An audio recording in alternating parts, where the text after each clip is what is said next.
Right, it's Friday, little after 12. Apologies, running a little bit late. How you doing, Mark? Yeah, fine, thanks. Good, good. Obviously, I caught up with you on Monday, and a fair bit has happened since then. We headed up to York City on Tuesday, got a 1-0 win up there, courtesy of Tom Blair's goal.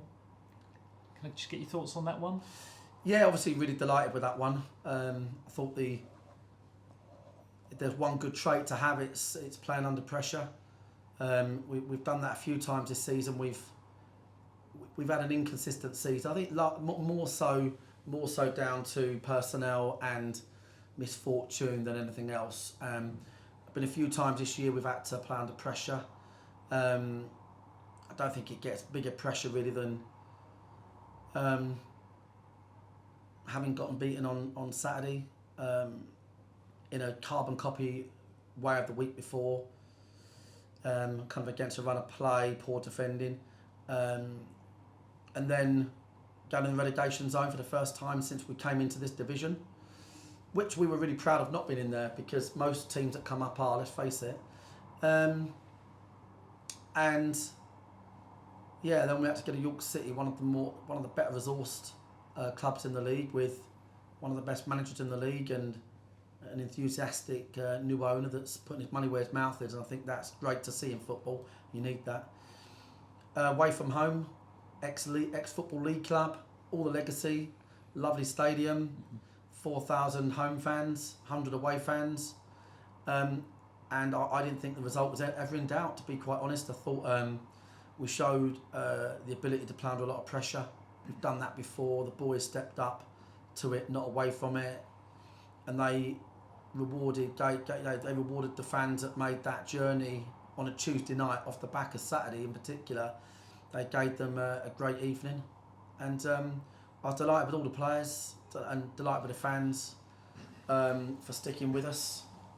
And yeah, I just want to say thanks to obviously Neil and Matt and that at York for a good evening, really. Do you know what I mean? But in terms of looking after us, but yeah, it's a great outcome and another one to put on our bedpost, really, of memorable nights in this division away from home. Yeah, absolutely. And I know you just touched on the fans, but I was going to mention it because I know that York reported there was 99 sort of official away fans in the away area, but I know when Blair's goal went in, there was quite a few people who jumped up in and around where we were. So I think there was probably way in excess of 100 Wanderers fans there. And just massive respect to them, especially those that travelled all the way from Dorking, you know, round trip on a Tuesday night to York City.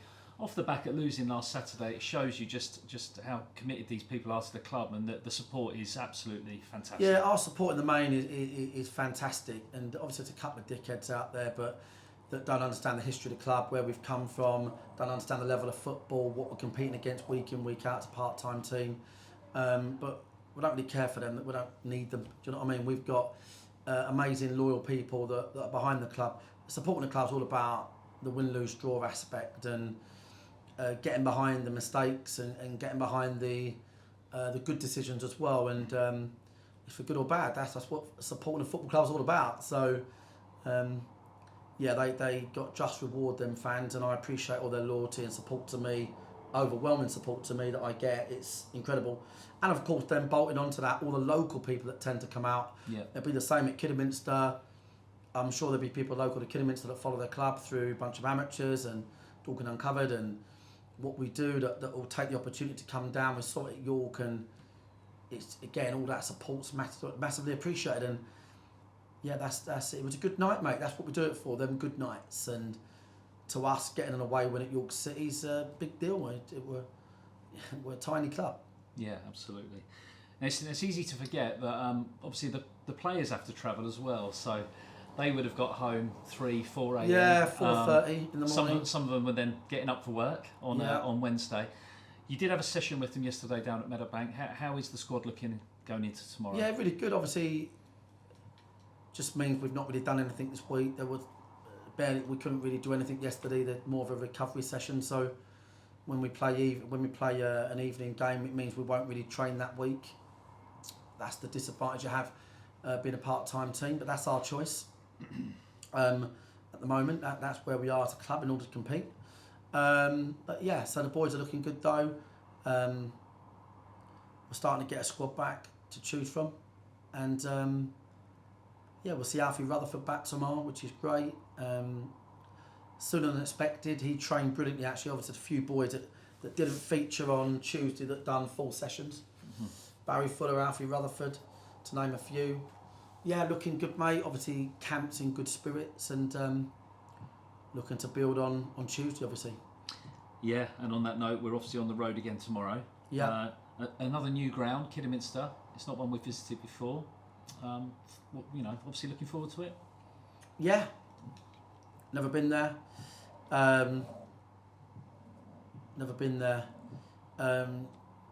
Newly promoted team. I think I've been in relegation zone all season.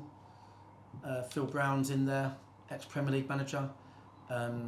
Just shows what this league does to clubs, really. I think there's only one manager left from the 4 promoted teams. Phil's come in, as you'd expect. You know, I like to fully look up to anyone that's made that level of the game.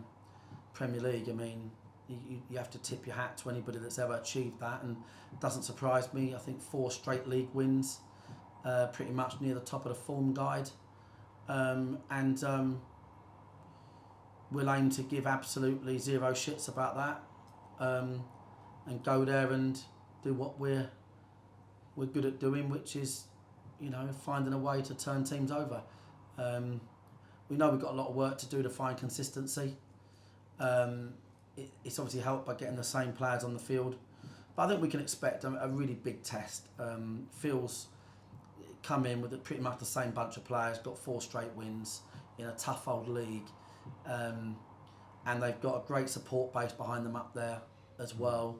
I think it's going to be a tough place to go, but we do like a bit of adversity. That's how we like it. So all to play for. There won't be any complacency about going to Kidderminster like maybe we've had in 1 or 2 of our home games recently, and we're looking to build on York.